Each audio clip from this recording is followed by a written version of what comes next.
Hello everyone, ये applied mechanics का lecture है। इस लेक्चर में हम लोग लामिस थ्योरम को देखेंगे कि लामिस थ्योरम जो है वो किस तरीके से अप्लीकेबल है या उस पर न्यूमेरिकल कैसे लगाए जाते हैं। ये देखिए, ये एक बहुत ही इम्पॉर्टेंट टॉपिक है।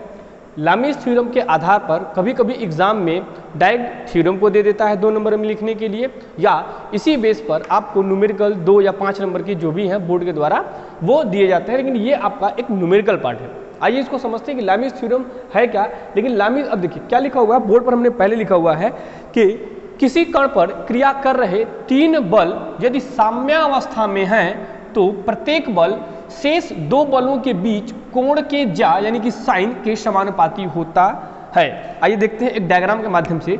यदि एक कोई पिंड है, यह कोई अगर पिंड है, इस पर कोई बल लग रहा है, मान लीजिए P, Q और R, ये 3 बल अगर कार्यरत हैं और इनके बीच का जो कोण की बात करते हैं, यहाँ ले लेते हैं अल्फा, ये हो जाएगा बीटा और ये क्या है गामा।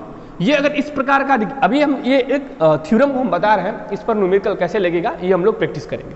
तो देखिए कह रहा है कि यदि 3 बल वर्क कर रहे हैं तो जो प्रत्येक बल शेष 2 बलों की कोण का साइन के क्या होता है, समानुपाती होता है। यानी इसका तात्पर्य है कि अगर हम बल P ले लें, अगर बल हम P लेते हैं तो बाकी जो 2 बल बचेंगे, यानी P को छोड़ के जो 2 बल बचेंगे Q और R, इनके दोनों के बीच का कोण, देखिए अगर P बल लिया जाएगा तो Q और R के बीच का कोण देखा जाएगा। तो Q और R के बीच का कोण क्या है, देखिए Q और R के बीच में अल्फा, तो यह क्या हो जाएगा साइन अल्फा बराबर।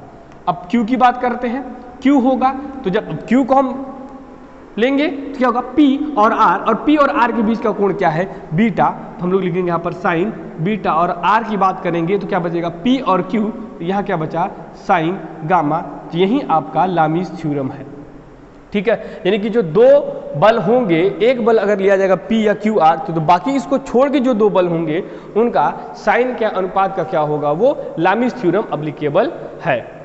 तो इस तरीके से ये थ्योरम पर हम लोग न्यूमेरिकल लगाएंगे। लेकिन इस थ्योरम से पढ़ने से एक और आपको ध्यान देना पड़ेगा, फ्री बॉडी डायग्राम, कि फ्री बॉडी डायग्राम कैसे बनेगा। अब देखिए फ्री बॉडी डायग्राम जो है ये एक हमारा क्या है, एक रेखा से प्रदर्शित होता है, एक एरो के द्वारा इसको हम लोग प्रदर्शित करेंगे। अब फ्री बॉडी डायग्राम के बारे में आपको समझना पड़ेगा। यदि कोई पिंड, ये देखिए एक छोटा सा डायग्राम बनाते हैं, यदि कोई पिंड किसी सरफेस पर रखा हुआ है तो इसका भार हमेशा देखिए नीचे की तरफ काम करता है। इसका जो वेट होगा वो हमेशा क्या करेगा, नीचे की तरफ कार्य करेगा। लेकिन जिस बिंदु पर ये संपर्क में रहेगा उसके केंद्र से ऊपर की तरफ एक रिएक्शन वर्क करेगा, जिसे हम लोग इसे R से रिप्रेजेंट करेंगे।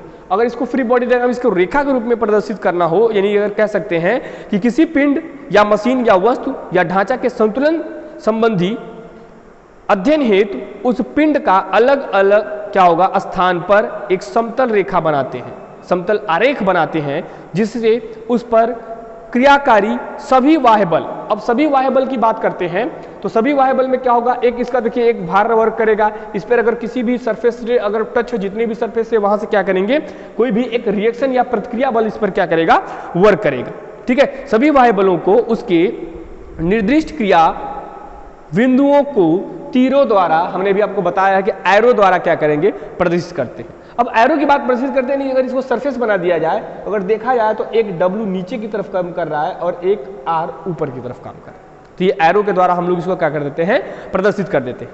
इस प्रकार प्राप्त किए गए आरेख को ही क्या कहते हैं, मुक्त पिंड आरेख, यानी कि फ्री बॉडी डायग्राम कहते हैं।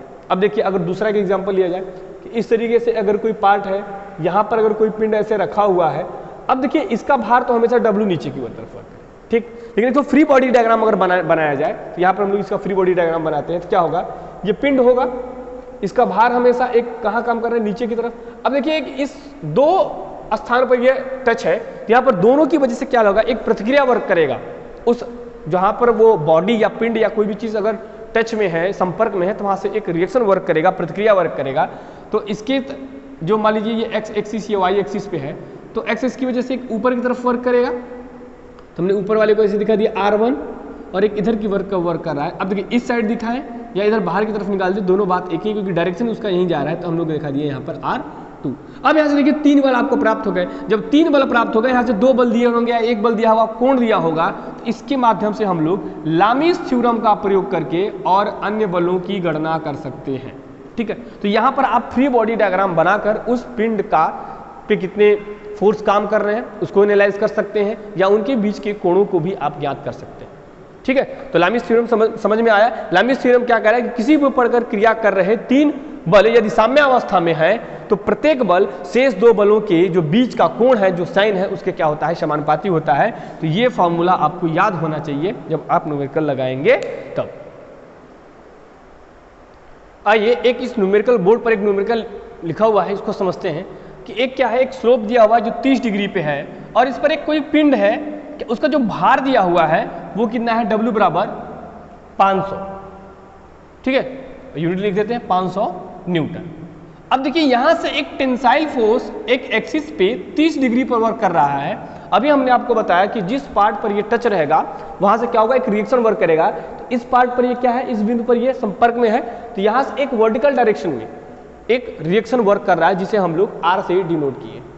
ठीक, अब हमें यहाँ पर T और R के मान, यानी जो टेंशन है, T जो बल लगाया जा रहा है टेंशन, और जो इसका जो टेंशन और रिएक्शन यानी जो प्रतिक्रिया है, इसके मान को ज्ञात करना है। तो लामीस थ्योरम का प्रयोग हम लोग करेंगे। पहले इसका फ्री बॉडी डायग्राम हम लोग यहाँ पर इस तरीके बना लेते हैं। यहाँ पर अगर इस प्रकार का बिंदु है तो एक वर्क क्या किया, W जो 500 न्यूटन का है, इस एक्सिस से कितना कोण बनाते हुए, यहाँ देखिए, यहाँ से एक रिएक्शन वर्क कर रहा है इस तरीके से। यहाँ से देखिए आप, यहाँ से एक रिएक्शन वर्क किया और ये एक एक्सिस हो गया, एक्स एक्सिस या वाई एक्सिस से मान सकते हैं। और यहाँ से कितने डिग्री पर वर्क कर रहा है, ये 30 डिग्री। ठीक, तो इस चीज़ को समझिए क्या हो रहा है। ये देखिए, अब लामीस थ्योरम का प्रयोग करते हैं। 3 बल हैं हमारे पास। ठीक है, तो अब देखिए, अगर हम W लेते हैं, या कोई भी ले लीजिए, W की बात कर लेते हैं, या रिएक्शन या कुछ भी ले सकते हैं। आप डाउट होगा सर पहले कौन सा फोर्स लें, आप W से भी स्टार्ट करें, क्योंकि तीनों फोर्स का कंसिडरेशन आपको करना है, कैलकुलेशन करना है। तो आप कोई भी बल ले सकते हैं। अगर आपको W नहीं लेना है, आप यहाँ से R ले लीजिए रिएक्शन के लिए। अब देखिए, हमने बस जब रिएक्शन ले लिया तो हमने आपको बताया है कि अगर हम कोई एक बल लेते हैं तो उसका साइन का कौन सा कोण लेंगे, जो शेष 2 बल बचे रहेंगे उनका। तो शेष 2 बल कौन बचे हैं, W और T। W और T की बात करते हैं तो यहाँ से कोण कितना होगा, देखिए ये 30 है। अब ये एक्स और वाई एक्सिस कितना बनाएगा, 90 डिग्री। कितना हो जाएगा, साइन 30, दोनों। अब R लिया गया है तो W और T की बात करेंगे, शेष जो 2 बल बचेंगे उनके बीच का कोण लिया जाएगा। तो जब R ले लिया गया, रिएक्शन ले लिया गया, तो T और W के बीच कोण क्या हो जाएगा, 30 प्लस 90 प्लस 30। क्लियर हुआ, बराबर। अब दूसरे बल की बात करते हैं, T की बात कर ले हैं। अब देखिए यहाँ से एक सीधी रेखा कितने अंश का कोण बनाती है, 180। एक सीधी रेखा कितने अंश का कोण बनाती है, 180। तो अगर यहाँ से यहाँ तक देखा जाए तो 180 बनाएगा।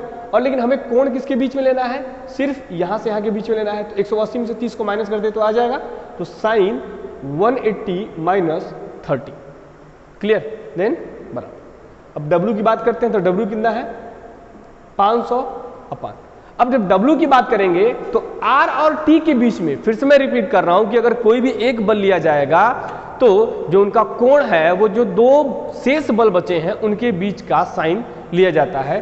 तो अब जब W ले लिया गया, 500 न्यूटन ले लिया गया, तो R और T बचे, और R और T के बीच में देखिए यहाँ से 90 अंश का कोण बनेगा, 90 अंश का कोण बनेगा, लेकिन वहां से 30 डिग्री क्या है, माइनस, यानी ये कोण लेना है। तो क्या हो जाएगा कि साइन 90 माइनस 30।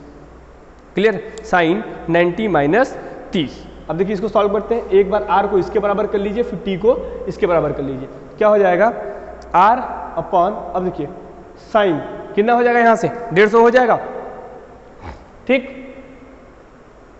150 बराबर 500, यहाँ पर हो जाएगा साइन 60। तो R बराबर क्या हो गया, 500 साइन 60 इंटू साइन 150, 150। अब यहाँ से आप कन्वर्ट करना चाहते हो कन्वर्ट कर सकते हैं। क्या होता है, देखिए साइन 90 प्लस थीटा यूज करेंगे तो क्या आ जाएगा, कॉस थीटा। ठीक है, कॉस थीटा ये फॉर्मूला होता है। या अब देखिए ये क्या है कि फर्स्ट कोऑर्डिनेट में अगर कोई भी परिवर्तन है 90 माइनस में, तो परिवर्तन तो होता है लेकिन किस में होता है, पॉजिटिव में होता है। तो यहाँ से क्या हो जाएगा, 500 अपान साइन 60 इंटू, अब देखिए इसको लिख सकते हैं कि साइन 90 प्लस 60 लिख दें, क्या हो जाएगा कॉस 60, और कॉस 60 की वैल्यू सभी को पता होगा कॉस 60। अब वैल्यू यहाँ से निकालते हैं तो आर बराबर क्या हो जाएगा 500 अपान साइन 60 अंश का मान क्या होता है, साइन 60 अंश का मान √3/2, तो √3 हो जाएगा बाई 2 ऊपर मल्टीप्लाई हो जाएगा, देन इसका क्या मान हो जाएगा cos 60 का मान 1/2, क्योंकि जो साइन 30 अंश का मान होगा वह साइन 60 का, तो 1/2, 2 से ये क्या हो जाएगा कैंसिल। ठीक है, तो जिन्हें अब इसको सॉल्व करेंगे तो r बराबर आ जाएगा 288.7 न्यूटन। r का मान हम लोग यहाँ से फाइंड आउट कर लिए हैं, r का मान फाइंड आउट हो गया, कितना हुआ जब 500 अपान √3 करेंगे तो आ जाएगा 288.7 न्यूटन, यानी कि इस तरीके से रिएक्शन कितना वर्क हो रहा है ये हमें फाइंड आउट हो गया। अब हम टेंशन को इसके बराबर कर देंगे, तो टेंशन किस तरीके से फाइंड आउट होगा ये देखिए, इसको इरेज कर रहे हैं आप लोग, नोट कर लीजिएगा या स्क्रीनशॉट ले लीजिए। तो रिएक्शन हम लोग फाइंड आउट कर लिए, कितना आ रहा है 288.7 न्यूटन। ठीक है, अब बात करते हैं हम लोग टेंशन की, कि टेंशन फोर्स कैसे निकाला जाएगा, इस पिंड पर टेंशन कितना वर्क कर रहा है। अब देखिए टेंशन के लिए क्या हो जाएगा T अपान, देन यहां से भी माइनस होगा तो क्या बचेगा 150 बचेगा। ठीक है, यहां से भी क्या बचेगा साइन 150 बराबर 500 अपान साइन 60, तो T बराबर क्या हो जाएगा 500 अपान साइन 60 इंटू, अब देखिए इसको भी यहाँ पर लिख दिया जाता है, देन T बराबर क्या हो जाएगा 500 अपान साइन 60, इसको कन्वर्ट करेंगे तो क्या आ जाएगा cos 60। ठीक है, जब cos 60 आ गया तो वहीं सेम, यानी कि T बराबर आ जाएगा 500 अपान √3/2 होता है, देन ऊपर 2 हो जाएगा, और cos 60 की वैल्यू होती है 1/2, 2 से कैंसिल, यानी कि T बराबर 500 अपान √3, आप कैलकुलेटर की सहायता से सॉल्व करेंगे तो T बराबर इसका भी मान आ जाएगा 288.7 न्यूटन। इस तरीके से हम लोग रिएक्शन जो वर्क कर रहा है, जो टेंशन लग रहा है, इसकी वैल्यू 288.7 न्यूटन और 288.7 न्यूटन हम लोग फाइंड आउट कर लिए। तो लामिस थ्योरम आपके लिए बहुत इंपॉर्टेंट है, उसको आप समझ लीजिए, उस बेस पर जो भी न्यूमेरिकल हो उनको लगाइए, बाकी जो भी न्यूमेरिकल हम लोग करेंगे देखेंगे कैसे सॉल्व किया जाता है वो नेक्स्ट लेक्चर में। Okay, thank you.